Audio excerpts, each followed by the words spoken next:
All right, what's going on, you guys? Welcome back to another video, and thanks for joining me. As you can see here, we have a very cool custom box. This is from Speed Dealer Performance, and this is my billet swing arm that I have waited months for. I've also waited on opening this box up so that I can share it with you guys. And you may be thinking, why is he holding it? That thing's gotta be heavy. Actually, it's 10 pounds lighter than stock, but enough talk, let's get this thing over the workbench and check it out.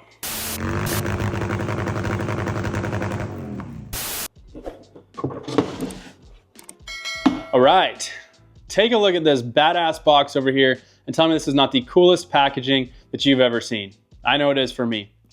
So whenever you purchase a swing arm or subframe from Speed Dealer Performance, it's gonna come in a box just like this. All the graphics you see here on the lid are actually branded into it. You got your Speed Dealer logo, fragile handle with care, fragile crossed out because it is obviously not that. Made here in the USA and addressed to Off Week Garage. They were even able to throw in the Off Week logo, which was a very cool touch. But if you purchase one of these, it's gonna have your name right there. Not only is this lid a very cool memento that you can hang up on your shop wall or office, but the wooden packaging is just far superior to cardboard when it comes to shipping and protecting your hard-earned investment. Not only is Speed Dealer known for good packaging, but they're also known for very good customer service. I dealt with Megan over there. She was fantastic. I was able to text her after hours, any questions that I had relating to finishes, technical questions, install questions, she had me covered. So highly recommend if you're looking for a company that is, knocking it out of the park in that department, Speed Dealer's the way to go. So keep in mind, with this being a wood box, it's screwed together. So you are going to need a T25 Torx bit. I don't see any sense in waiting any longer. Let's get this thing open.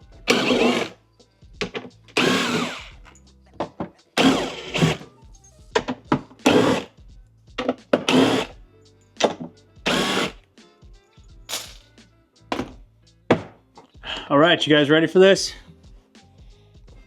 Bam! Whoo! Hello! Look at that. All right, so anyone who guessed a polished swing arm, you were correct. As you can see, we've got the polished arms, we've got a black center, we've got black axle adjusters, and we have polished jack spools. So kind of with a black and polished theme here. That's gonna fit the rest of the bike as you guys see some of the other parts that show up in the near future and what's already on there. Very well packaged. We've got some nice meaty zip ties holding the rear axle in place there. Same thing up front here, foam anywhere that there would be any rub points or anything, and it's just all held in place nice and secure. So that's good. I think even this cardboard box is, yeah, zip tied down. So yeah, and that stuff is bouncing around. We have some detailed instructions here. That is very good. And I think it's time to snip all these zip ties, take inventory of what we've got, and take a really good look at this thing. Got some foam protecting the sides there. And we've got our zip ties.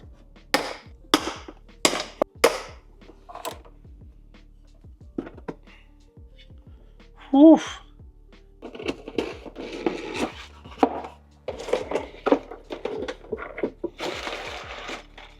And looks like we've got, I don't know if these are different adjusters or extras.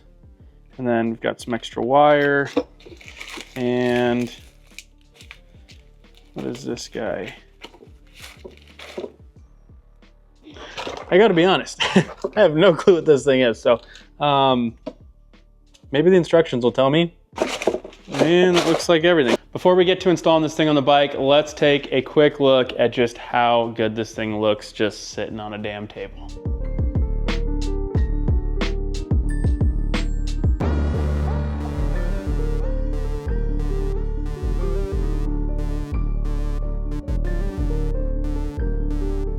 All right, that thing looks so freaking good. I cannot wait to see it on the bike. Real quick, before we get started tearing into this, I need to show you what the stock swing arm currently looks like, how the bike's sitting, and we'll get started on things.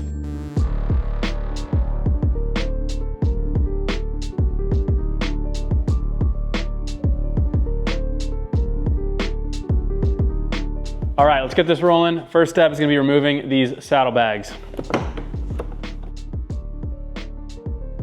So next thing we wanna do is get the bike jacked up in the air. And next we want to remove our rear axle. To do that, we're gonna pop this clip here. Now we can break our axle nut loose. This is gonna be an 1 7/16". Now we're just gonna slip this axle right on out.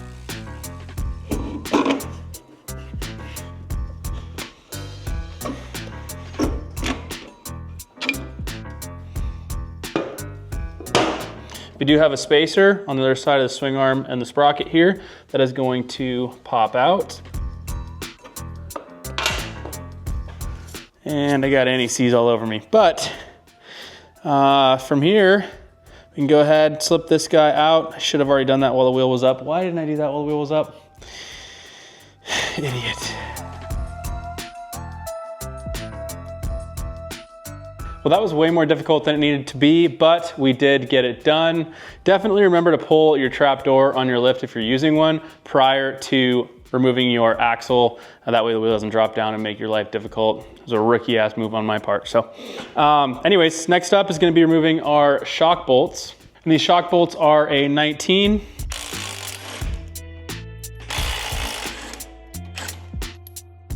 So now that we have the rear shocks removed, you can see the rear swing arm is free to articulate on its own. And you can see that it's actually resting in its furthest most downward position. And that's because it's actually resting on the transmission housing.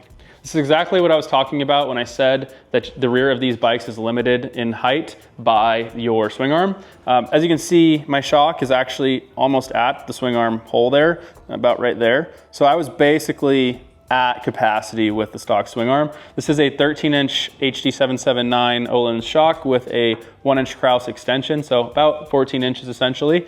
And that was about cap. That was about as far as I could go. Sometimes when I hit bumps, I actually did fully extend out to like top out, and you could hear it clunk a little bit. So that definitely is not something that you want to hear ever on your motorcycle. And at least I understood what was happening, but still no good. So that's the reason for the aftermarket swing arm. It's way more pocketed out there, so you have basically unlimited clearance there. So it's 10 pounds lighter than the steel one. It looks way freaking cooler.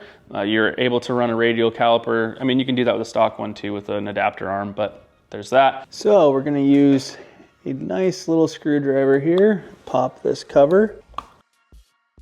And same thing over here. I'm gonna do my best to not score up my Alloy Art pivot block. So next up, we need to remove the pivot block, chain tensioner, and rear floorboard.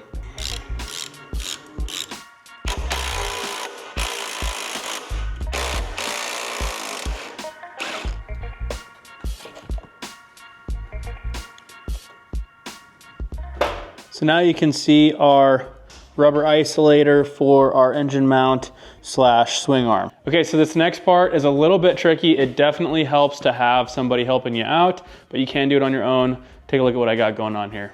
So I've got my socket 1/2 inch on this side, and I've got it wrapped in a rag and lodged in place so it doesn't move, because this side needs to not spin while we loosen up this side. So now that we've got that lodged in place, we can just loosen this guy up. We should be good to go. And one more thing that's quite important, and that is you're gonna need some way of suspending the engine in the frame when you remove this bolt. This bolt, as I said, is for the rear swing arm and for the rear engine mount. So your engine's gonna wanna drop in the frame. And once you pull this bolt out, it's gonna be really hard to get the engine back up because we currently have the frame held up by the jack, and I don't have any way to really lift it up. I'd have to get creative, somebody in there with a crowbar, something to lift it back up. Just stick a wedge in there or anything that you can think of that'll fit and hold the engine in place, and it's gonna make your life easier. So as you can see, that worked perfectly. There's our bolt. Now we can remove this guy here.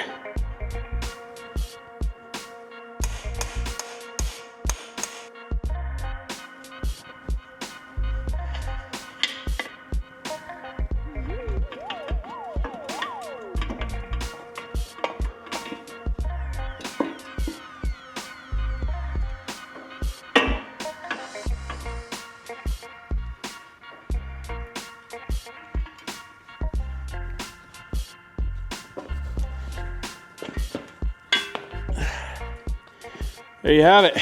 So here we have the shaft that runs through the transmission These parts are what isolate the vibrations to the frame. This sits in the frame here. This guy holds this in place. And what you're able to do with the stock bushings is have this play, right? And that's where you get your swing arm wobble. There are a few different, other reasons that you would have a wobble, but specifically swing arm wobble is because you can do that. So what we have to fix that is some Alloy Art good and tight swing arm reinforcement bushings. So these guys actually slip into the stock bushing here, and they take up all of that available slop and turn it into a nice stiff setup. Now I do want to make you guys aware when running these, it is going to add more vibration. I'm not sure how much yet. I will let you guys know in the comment section. I'm sure people will ask, and in future video. But yeah, this is polyurethane, and it is going to really stiffen up the rear end of the bike in terms of that swing arm wobble that you're able to get, those high speed corners. That's all gonna go away. The trade-off there is more vibration, and that could be a little bit uncomfortable. We're just gonna see. We're literally just gonna screw around and find out. So some people say they put them on their bike and took them off. Some people say they kept them on, they like them. These bikes don't shake nearly as bad as twin cams do to begin with. So if it ends up just being kind of like back to like where like a twin cam is, whatever. But we will see. So now that I have this thing unbolted, basically what you can see here is we have this sleeve that lives in the rubber there, and that limits how much it can rock, but that's still a heck of a lot. Then we have the rubber bushing here, and then we got this guy here. And yeah, so you can see that this is oriented to where the hole's like this. Just gonna clean this out real quick, and you literally just copy that direction with this guy, slam it in, and you're done. Got a tiny bit of grease on here that's just gonna help it seat in there. Tap it in the rest of the way.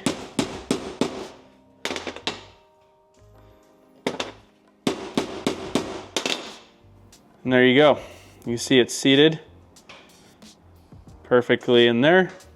And now it can't move nearly as much, and the bike should probably shake more. And here is our other one on the other side, all done up, ready to go. So upon reading the directions, it says that we're supposed to remove the shorter adjuster bolts and switch it out to these longer ones. My guess is, based on what I'm seeing here, for freight in the box, the shorter ones make sense. And then you also have shorter ones if you have the axle so far back. But as you can see, you're not able to run it very far forward within its ability, just because of the shorter bolts. So that's why. Back these out. Oh yeah, so you can see the difference here in terms of length. So this longer one's gonna allow us to be able to slide that axle far enough forward that we have a lot of adjustment as the chain wears over time.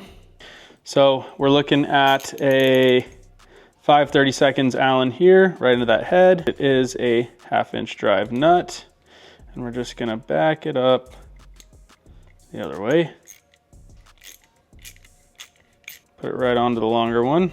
Now these adjusters here, the bolt is gonna be screwed all the way into that, and that is not going to move. It's gonna be all the way into that. So we do want to red Loctite these. That is per the instructions. So that's gonna go all the way in, get Loctited, and then to make your adjustments on the actual distance, you're just going to rotate the actual nut itself. Now normally I would torque these bolts down to probably like 20 foot-pounds based on their size, but based on the fact that we have just these little tiny Allens that we're dealing with here that are gonna wanna strip quite easily, I think I'm just gonna go ahead and set it at 10 foot-pounds, 120 inch-pounds, and we'll just see if we can get a torque there. These are gonna be red Loctited, so I've got the axle all the way slipped out now, and I set these guys off to the side. We are going to need to keep this wire to do the nut. Stuff is really nice. They do also offer a lower profile nut version for if you're running a full length exhaust. All right, I think we are ready for reassembly. First thing I want to do before I go trying to put anything on is I want to get some fresh anti-seize on our pivot shaft here. Now that we got it all anti-seized up, we'll just lay it off to the side there. We need to get the swing arm underneath the bike now, and then we're going to try to slip this guy in and see how we do on alignment. It's going to be a little bit hard to film, so you guys are going to be further back and just kind of see me struggle with it, but essentially we got to get the swing arm up and to the transmission there, and then try to shove that thing through, and yeah, we'll see how it goes. Sure am glad this swing arm's a lot lighter than stock, because this is going to be real awkward to do on my own.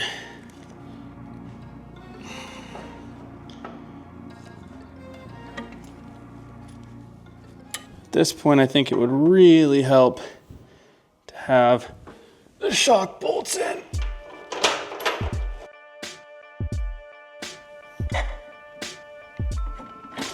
There we go. Oh yeah.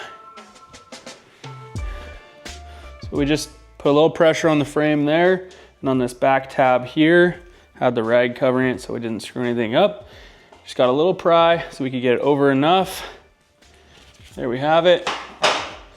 Now obviously getting it aligned is going to be the hard part.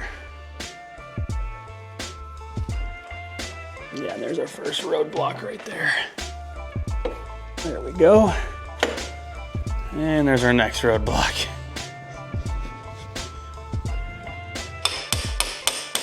Now notice I am not beating the hell out of this thing trying to get it in.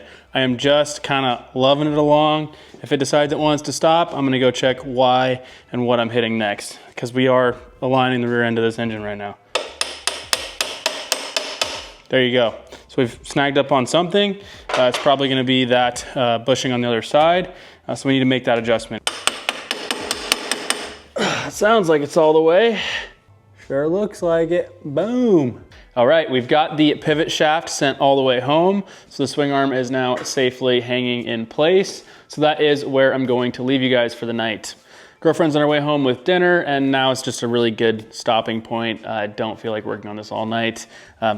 Just like always, I intended to get it done in one day, but with taking my time and recording, everything just takes much longer. So that's quite all right. I'll see you guys in the morning.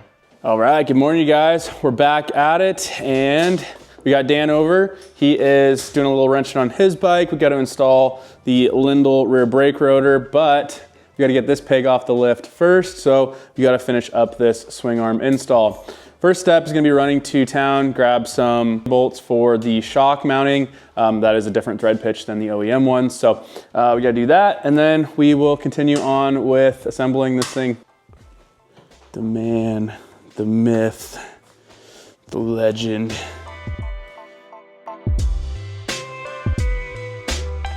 All right, we're back from Ace, and we were able to find the hardware in chrome. It is half 20. It'll be in the instructions, but yeah, really, really cool looking stuff. Nice chrome hex head with the washer there.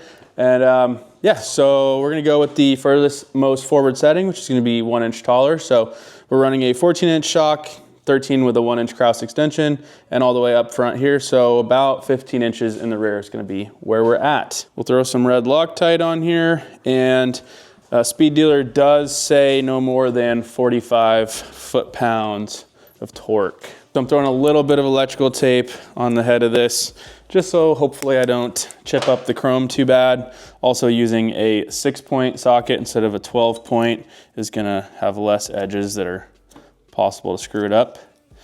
In my case here, it's a 3/4 socket. That looks so good with the chrome. All right, same thing over here. A little bit of red Loctite. Beautiful. That looks friggin' dope. I like everything about it. So we're ready to reinstall our bushing here. It's just gonna slip right onto our pivot shaft. And we do have 2 guidance, like casting marks in the rubber here that let us know the orientation, which is right there. God, that was a crazy time of my life listening to that. all day. All right, so we have my pivot block and the chain tensioner here. The pivot block is notched right here, which is where the rubber meets. It's got a little notch in it as well. So this is gonna help keep it clocked in the proper direction, and then we can go ahead and torque this thing down. So a little bit of red Loctite on these bolts here. Whether you have a chain tensioner or not, you do still have a pivot block just like this that holds everything in place. So this step is still gonna be the same for you. Okay, so our rear pivot block gets torqued to 55 to 65 foot-pounds. I'm going 65. Okay, so according to the Harley manual, it is 55 to 65 foot-pounds of torque for the pivot shaft bolt here. If you're looking in your manual, it says rear fork pivot mount bolt, whatever, but rear fork. You'll look in transmission mount or engine mount or anything like that, you won't find it. There it is. Good boy. Yeah.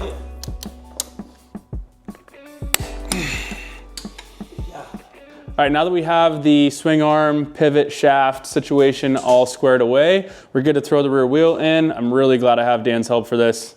You guys have seen me drop the wheel in and out by myself, but not wanting to scratch anything up along the way now is gonna be much easier with 2 sets of hands. So see how this goes.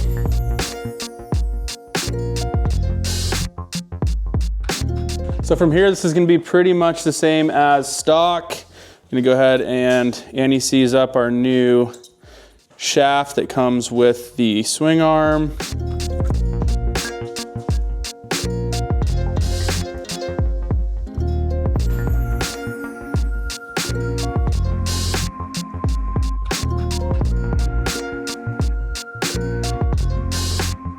Got our new axle nut here. And I have to say, the quality of this is like I'll bring you guys in and show you this thing. Like, look at how well these threads are machined. It just like, I mean, it just spins so nice. Like, it's little details like that that are really noticeable here. Look at how nice of an interference fit it is with this axle adjuster and the nut. So now that we have the axle set in place, we have our spacers in, everything is as it was before. This is gonna be pretty close to the same stuff as you've seen whenever you change your rear wheel or doing that stuff. We're gonna adjust our tension on our axle sliders. You would do that with your cam lobe if you still have the stock style, but we just wanna set those before we obviously tighten up the rear axle. So gonna figure out where I want the chain tension with that, make sure that it's the same on both sides. We have those nice alignment marks to help us out in the axle sliders. I still will double check my measurements from the center of the axle to the pivot shaft bolts. And yeah, should be pretty straightforward from here.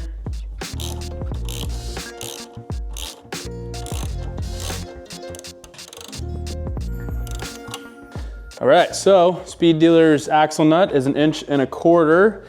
And they recommend that we torque it to 110 foot-pounds. All right. We are going to hold off on putting the safety wire on this nut. Speed Dealer does not recommend that. You should definitely put it on. I know that I am switching to a different brake style, which is gonna be the radial mount down here in like a couple of weeks, which is gonna be 1 or 2 rides for me with this thing. So that's my risk. I'm taking it because I don't have any spare safety wire except for, you know, one time. So yeah, I'll have to buy more, I'm aware, but I don't have any right now.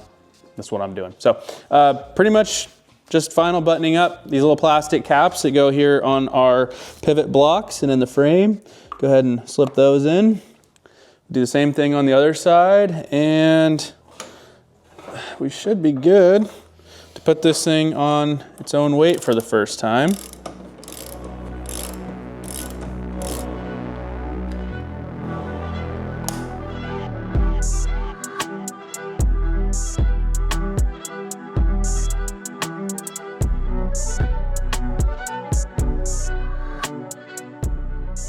All right, that is a wrap on this job. Still need to throw the saddlebags on, but for the sake of being able to take a couple more looks at this beautiful piece of art, we'll leave them off and drop this thing down and see how tall it is. Lower than that. I mean, it's 1 inch taller in the back.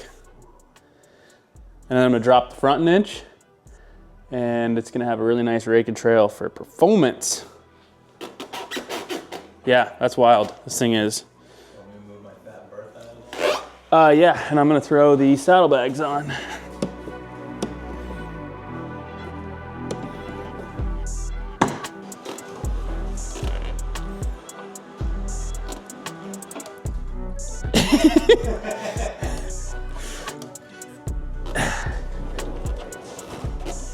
Now the question is, how bad does it shake with these freaking alloy art good and tights?